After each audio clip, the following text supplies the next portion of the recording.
जय श्री कृष्णा। राधे राधे मेरे प्यारे भक्त जैनों।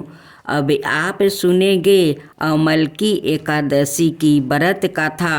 अमल की एकादशी की आप सभी को हार्दिक शुभकामनाएं करती हूँ। ईश्वर आप सभी को सारे मनोकामना पूरा करे। 1000 गौ दान का फल देती है अमल की एकादशी। फागुन शुक्ल पक्ष एकादशी व्रत कथा। मंधाता बोले कि हे वशिष्ठ जी, यदि आप मुझ पर कृपा करें तो किसी ऐसे व्रत की कथा सुनाइए जिससे मेरा कल्याण हो जाए। महर्षि वशिष्ठ बोले कि हे राजन, सब व्रतों से उत्तम और अंत में मोक्ष देने वाले अमल की एकादशी के व्रत का मैं वर्णन करता हूँ। यह एकादशी फागुन माह के शुक्ल पक्ष में होती है। इस व्रत के करने से समस्त पाप नष्ट हो जाते हैं। इस व्रत का फल 1000 गौदान के फल के बराबर होता है। अब मैं आपसे एक पौराणिक कथा कहता हूँ, आप ध्यान पूर्वक सुनिए। एक वैदिश नाम का नगर था जिसमें ब्राह्मण, क्षत्रिय, वैश्य और शूद्र चारों वर्ण आनंद सहित रहते थे। उस नगर में सदाए वेद धावानी गूंजा करती थी और पापी, दुराचारी और नासिक उस नगर में कोई नहीं था। उस नगर में चैत्यरथ नाम का चंद्रवासी राजा राज करता था। वो अत्यंत विद्वान था और धार्मिक था। उस नगर में कोई भी व्याकृत दलिद्रता वो कंजूस नहीं था। सभी नगरवासी विष्णु भक्त थे और आबाल वृद्धा स्त्री पुरुष एकादशी का व्रत किया करते थे। एक समय फागुन मास के शुक्ल पक्ष की अमल की एकादशी आई। उस दिन राजा, प्रजा और बाल वृद्धा सबने हर्षपूर्वक व्रत किया। राजा अपनी प्रजा के साथ मंदिर में जाकर पूर्ण कुंभ स्थापित करके धूप, दीप, नैवेद्य, पंचरत्न आदि से धात्री आंवले का पूजन करने लगे और इस प्रकार स्तुति करने लगा। हे धात्री, तुम ब्रह्म स्वरूप हो। तुम ब्रह्मा जी द्वारा उत्पन्न हुए हो और समस्त पापों का नाश करने वाले हो। तुमको नमस्कार है। अब तुम मेरे अर्घ्य स्वीकार करो। तुम श्री रामचंद्र जी द्वारा सम्मानित हो। मैं आपकी प्रार्थना करता हूँ, अतः आप मेरे समस्त पापों का नाश करो। उस मंदिर में सबने रात्रि को जागरण किया। रात के समय वहाँ एक पहेलिया आया जो अत्यंत पापी और दुराचारी था। वो अपने कुटुंब का पालन जीव हत्या करके किया करता था। भूख और प्यास से अत्यंत व्याकुल वो पहेलिया इस जागरण को देखने के लिए मंदिर के एक कोने में बैठ गया और विष्णु भगवान और एकादशी महात्म्य की कथा सुनने लगा। इस प्रकार अनाय मनुष्यों की भांति उसने भी सारी रात जाग कर बिता दिया।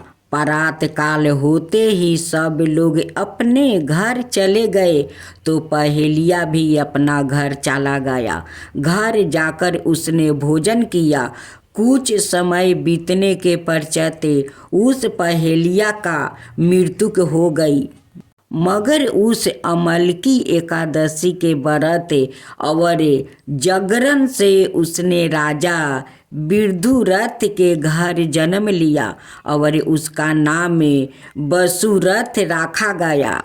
युवा होने पर वो चतुरंगी सेना के सहित अवर्धन धनाय से युक्त होकर 10,000 ग्रामों का पालन करने लगा। वो तेज में सूर्य के समान, कांति में चंद्रमा के समान, वीरता में भगवान विष्णु के समान और क्षेमा में पृथ्वी के समान था। वो अत्यंत धार्मिक, सत्यवादी, कर्मवीर था और विष्णु भक्त था। वो प्रजा का समान भाव से पालन करता था। दान देना उसका नित्य कर्तव्य था। एक दिन राजा शिकार खेलने के लिए गया। संयोग से वो मार्ग भूल गया और दिशा ज्ञान ना रहने के कारण उसी वन में एक वृक्ष के नीचे सो गया।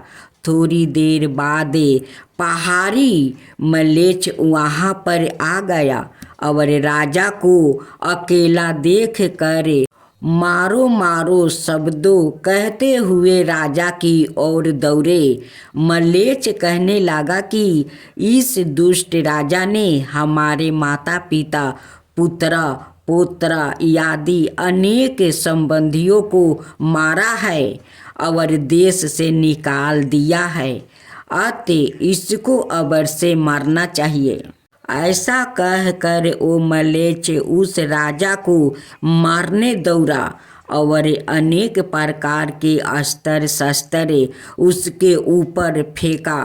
वो सब अस्त्र शस्त्र उनका बार पुष्पा के समान प्रतीत होता है।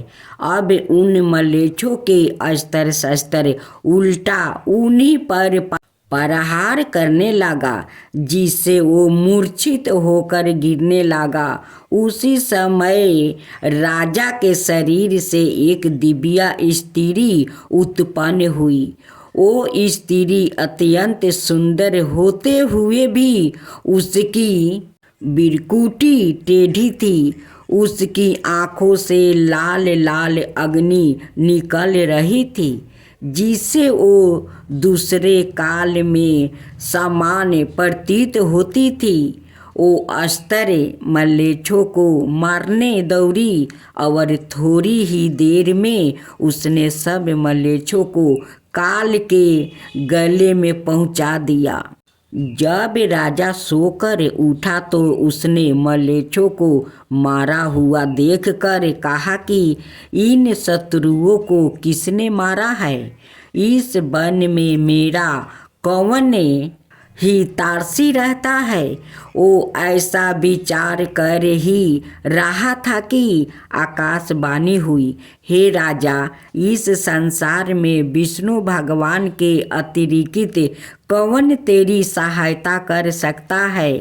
इस आकाशवाणी को सुनकर राजा अपने राज्य में आ गया और सुखपूर्वक राज्य करने लगा। महर्षि वशिष्ठ बोले कि हे राजन, यह है अमलकी एकादशी का व्रत प्रभाव था। जो मनुष्य इस अमलकी एकादशी का व्रत करते हैं वो प्रत्येक कार्य में सफल होता है और अंत में विष्णु लोक को जाते हैं। अब आप सुने बटुल भगवान की कथा। बटुल भगवान के बहुत बड़े भक्त हुए हैं। उनका ध्यान सदा बटुल भगवान के दर्शन, भजन और कीर्तन में ही लगा रहता था। सांसारिक कार्यों में उनका जरा भी मन नहीं लगता था। वो एकादशी व्रत के प्रति पूर्ण निष्ठावान थे। वो उस दिन जल भी नहीं पीते थे। एकादशी की संपूर्ण रात्रि को हरि नाम में कीर्तन करते थे। एकादशी को वो ना अन्न खाते और ना किसी को खिलाते। एक दिन एकादशी की रात्रि को वो हरि नाम में कीर्तन कर रहे थे। उनके साथ अनेक भक्त भी संकीर्तन कर रहे थे। अचानक एक छीन काये हड्डियों का ढांचा मात्रा। एक वृद्ध ब्राह्मण उनके द्वार पर आया और बोला, मैं अत्यंत भूखा हूँ, मुझे भोजन कराओ, अनाथ मैं भूख के मारे मर जाऊंगा। श्री नामदेव जी बोले, मैं एकादशी को ना अन्न खाता हूँ और ना अन्न किसी और को खिलाता हूँ। अत ब्राह्मण देवता प्रात काल सूर्योदय का इंतजार करो, व्रत का पारण करे, आपको भर पेट भोजन कराऊंगा। ब्राह्मण बोला, मुझे तो अभी ही भोजन चाहिए, मैं 120 बरस का बूढ़ा हूँ। एकादशी व्रत 8 बरस से लेकर 80 बरस तक के लोगों के लिए है। मैं भूख से मर जाऊंगा और तुमको ब्रह्म हत्या का पाप लगेगा। श्री नामदेव जी ने कहा, ब्राह्मण देवता, चाहे कुछ भी हो जाए, मैं आपको भोजन नहीं करा सकता। कृपया आप सुबह तक प्रतीक्षा करें। श्री नामदेव जी के ऐसे व्यवहार के प्रति अनाए ग्रामवासियों ने नामदेव जी को निष्ठुर कहा और ब्राह्मण को भोजन देना चाहा, परंतु ब्राह्मण ने भोजन लेने से इनकार कर दिया और कहा, यदि मैं भोजन ग्रहण करूँगा तो सिर्फ और सिर्फ नामदेव से ही करूँगा। श्री नामदेव जी ने जब ब्राह्मण को भोजन ना दिया तो कुछ ही समय में उसके प्राण निकल जाएगा। वहाँ उपस्थित सभी लोग श्री नामदेव जी के प्रति अपशप कहने लगे और उन्हें हत्यारा कह कर संबोधित करने लगा। श्री नामदेव जी कुछ न बोले, पूर्वत बटुल भगवान के भजन और कीर्तन में ही लगे रहे और एक पल के लिए उठे और मृतक शरीर को ढक कर रख दिया। वो मृत्यु देह के समक्ष नाम कीर्तन करते रहे। प्रातःकाल श्री नामदेव जी ने व्रत पारण किया और एक चीता बनाई। सवाए उस ब्राह्मण के पार्थिव शरीर को अपनी गोद में लेकर चीता पर बैठ गया। चीता को प्रज्वलित किया गया। जब आग की लपेट श्री नामदेव जी तक पहुँचने ही वाली थी तो अचानक वो ब्राह्मण उठा और श्री नामदेव जी को उठाकर चीता से बाहर कूद पड़ा। जब तक नामदेव जी कुछ समझ पाते वो बूढ़ा अंतर्ध्यान हो गया। सवाए बटुल भगवान ही उनकी परीक्षा लेने आए थे। इस घटना को देखकर सब आश्चर्यचकित हो गया और श्री नामदेव जी की जयकारा करने लगा। धन्य है श्री नामदेव जी। चीता में प्रयाग का प्रकाश ज्ञान का दीपक जले तभी ठाकुर जी का निराकरण स्वरूप दिखाई देता है। भगवत श्रवण से चित्त रूपी दीपक जलाने का प्रयास मानव को करना चाहिए। मानव को अज्ञानता से लड़ना चाहिए, मगर आलोचन और अज्ञानता पर चर्चा करके अपना समय बर्बाद नहीं करना चाहिए। अब सुने भगवान विष्णु की शिवा उपासना और चक्र प्राप्ति की कथा। एक समय की बात है, दैत्य प्रबल होकर सभी लोगों को पीड़ा देने और धर्म का लोप करने लगे। इससे व्यथित होकर देवगण भगवान विष्णु के समीप पहुँचे। श्री हरि ने पूछा, देवताओं, इस समय तुम्हारे आने का क्या कारण है? मैं तुम लोग के किस काम में आ सकता हूँ? निसंकोच होकर तुम लोग अपनी समस्या बताओ। देवताओं ने कहा, हे देव रक्षक हरि, हम लोग इस समय दैत्य के अत्याचार से अत्यंत दुखी है। शुक्राचार्य की सलाह और तपस्या के बल से वो प्रबल हो गया है। हम सभी देवता उन पराक्रमी दैत्यों के सामने बेबस होकर उन सब परास्त हो गया है। स्वर्ग पर भी उन अत्याचारियों का राज्य हो गया है। इस समय आप ही हमारे रक्षक है, इसलिए हम आपकी शरण में आया है। हे देवस, आप हमारी रक्षा करें। भगवान विष्णु बोले, देवताओं, हम सभी के रक्षक परमेश्वर शिव है। उन्हीं की कृपा से मैं धर्म की स्थापना और असुरों का विनाश करता हूँ। तुम लोग का कष्ट दूर करने के लिए सभी मैं उन्हीं सबर लोग परमेश्वर की उपासना करूँगा।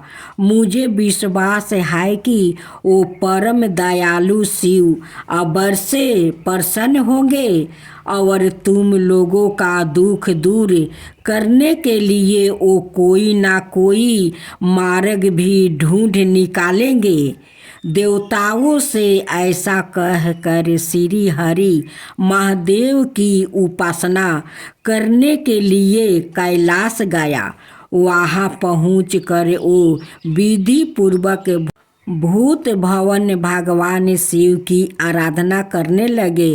वो नृत्य हजार नामों से परमेश्वर शिव की स्तुति करते और प्रत्येक नामों चरण के साथ एक एक कमल पुष्पा अपने आराध्या को अर्पित करते। इस प्रकार भगवान विष्णु की यह शिव उपासना सहस्त्र दिव्या वर्षों तक निर्बाध चलती रही। एक दिन महात्मा शिव ने विष्णु भक्ति की परीक्षा लेनी चाहिए। भगवान विष्णु नित्य की तरह एक शास्त्र कमल पुष्प शिव जी को अर्पित करने के लिए लेकर आए। लीलाधारी महादेव ने उसमें से एक कमल पुष्प कहीं छिपा दिया। शिव की माया के द्वारे घटित इस घटना का पता श्री हरि को भी नहीं लगा। उन्होंने गलती में एक कमल पुष्प कम पाकर उसकी खोज आरंभ की।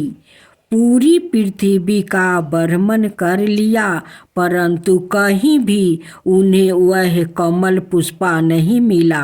तदंतर ढूंढे व्रत का पालन करने वाले भगवान विष्णु ने अपना एक कमल व्रत नेत्रा ही उस कमल पुष्पा के स्थान पर शिवा प्रीत कर दिया। श्री हरि के इस अद्भुत त्याग से परमेश्वर तत्काल प्रसन्न हो गए और प्रकट होकर बोले, विष्णु, मैं तुम पर बहुत प्रसन्न हूँ। इच्छा अनुसार वर मांगो, मैं तुम्हारी प्रत्येक कामना पूरी करूँगा। तुम्हारे लिए मेरे पास कुछ भी आदेश नहीं है। भगवान विष्णु ने कहा, नाथ, आपसे मैं क्या कहूँ? आप तो सवाए अंतर्यामी है। संसार की कोई बात आपसे छिपी नहीं है। आप सब कुछ जानते हैं। फिर भी अगर मेरे ही मुख से सुनना चाहते हैं तो सुनिए प्रभु, दैत्यों ने संपूर्ण संसार को दुखी कर रखा है।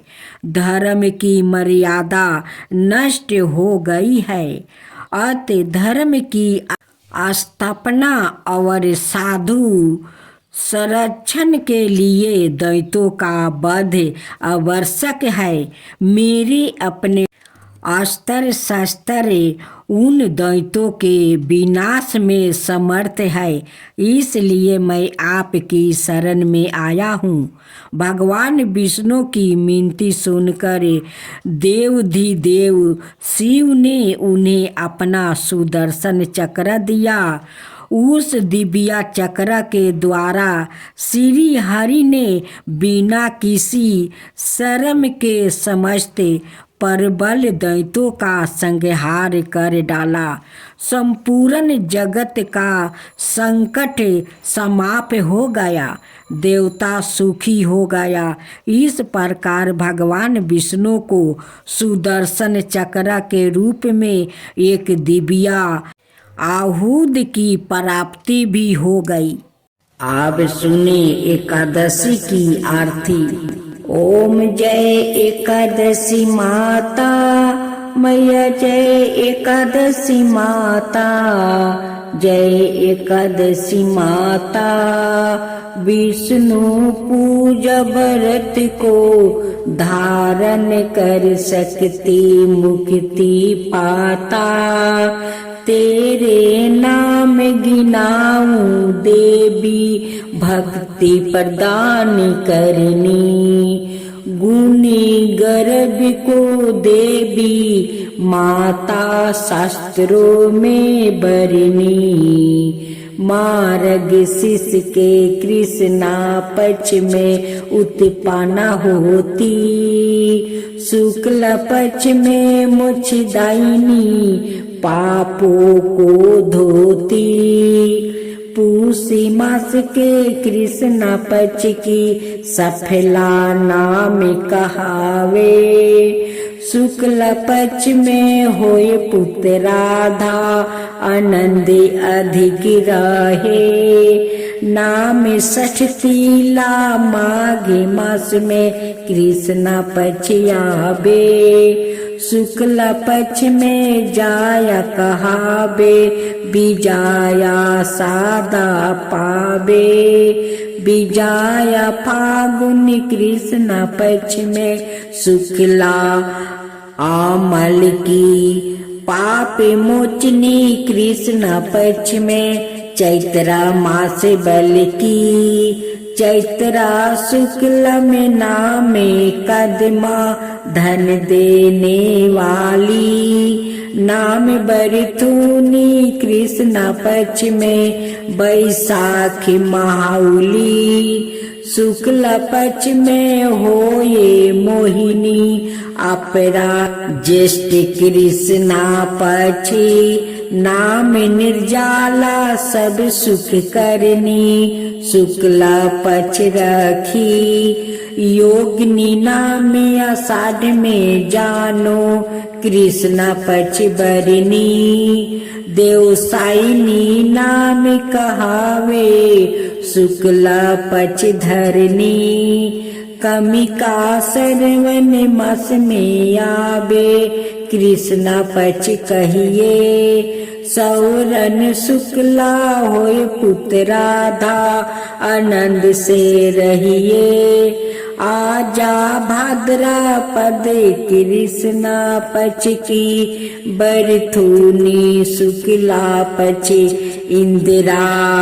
आश्विन कृष्ण पक्ष में व्रत से भवसागर निकला। पाप कुसा है शुक्ल पक्ष में, पाप हरनहारी। राम मासे कार्तिक में आवे, सुखदायक भरी। देवथान शुक्ल पक्ष की, दुखी न सक मैया। लोध मास की करू मिनती, पार करो नैया। शुक्ल लोध में होए पद्मिनी दुख दरिद्र हरनी, परमा कृष्णा पक्ष में होती, जन्म मंडल करनी। जो कोई आरती एकादशी की भक्ति सहित गावे, जन रघुनाथ सरग का बास निश्चय ओ पावे। राधे राधे भक्त जनों, अब आप सुने आरी बारी सोना री बारी की कहानी। आरी बारी सब देवता का ये दोहा है। खूब सुंदर कहानी है, इस कहानी को जरूर सुनिएगा। आरी बारी सोनारी बारी, जिम में बैठी कन्या कुंवारी। कई पूजे दासा माता दियरा, बाऊजी री बारी पूजे शीतला माता री। बारी पूजे बोदरी री, बारी पूजे गणेश जी। सूरज भगवान री, बारी पूजे गजनंद जी। बारी पूजे पथवारी माता री, बारी पूजे देवी री। बारी पूजे चंद्रमा जी, बारी पूजे शनि महाराज जी। बारी पूजे महादेव जी, बारी पूजे धर्मराज जी। बारी पूजे नाग देवता री, बारी पूजे बूधे आठम री। बारी पूजे बिरसमा देवता री, बारी पूजे चौठ माता री। बारी पूजे हनुमान जी री, बारी पूजे बृहस्पति जी।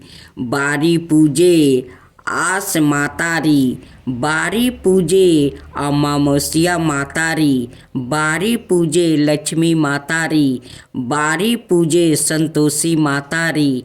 बारी पूजे एकादशी माता की, बारी पूजे पोपा बाई री। बारी पूजे कल देवता री, बारी पूजे पीरतू देवता री। बारी पूजे 33 करोड़ देवी देवता री। बारी पूजे पूजिया कई हुए, अन्न हुए, धन हुए, लाभ होबे, लक्ष्मी होबे, सुख संपत्ति होबे, राज होबे, पुत्रा रो परिवार होबे, ना दोहिता होबे, 15 पोता होबे। पोता बहु राधी राबे दोहिता, बहु राधी खीर खटी, लोग खीर मीठे लगे। राब चढ़ी चराई लेके आई, दासा माता टूटी कई देई। खोर खाम रो भेस देई, पग में बिछिया देई, माथे टीको देई। मुरनी वाली नथ देई, बाह भर चुरिया देई, फूल भर सेज देई। सास बहू री जोरी देई, माँ बेटी री जोरी देई। ननद भौजाई री जोरी देई, देवरानी जेठानी यह री जोरी देई। अमर सुहाग देई, भरे मोती थाल देई। पथवारी माता पथवारी धरनी लाज रखियो। अब सुने हर व्रत गाथा के साथ सुनी जाती है लपसी तपसी की यह कहानी। एक लपसी था और एक तपसी था। तपसी हमेशा भगवान की तपस्या में लीन रहता था और लपसी रोजाना सावा शेर की लपसी बनाकर भगवान का भोग लगा कर जिमा लेता था। एक दिन दोनों लड़ने लगे। लपसी बोला, मैं रोज भगवान की तपस्या करता हूँ, इसलिए मैं बारा हूँ। तपसी बोला, मैं रोज भगवान को सावा शेर लपसी का भोग लगाता हूँ, इसलिए मैं बारा हूँ। नारद जी वहाँ से गुजर रहे थे। दोनों को लड़ता देख कर उनसे पूछा कि तुम क्यों लड़ रहे हो। तपस्वी ने खुद के बड़ा होने का कारण बताया और लपसी ने अपना कारण बताया। नारद जी बोले, तुम्हारा फैसला मैं कर दूंगा।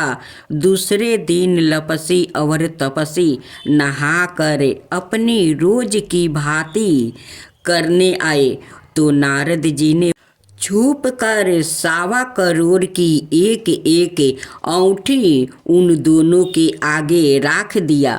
लपसी की नजर जब औंठी पर पड़ी तो उसने चुपचाप औंठी उठाकर अपने नीचे दबा लिया।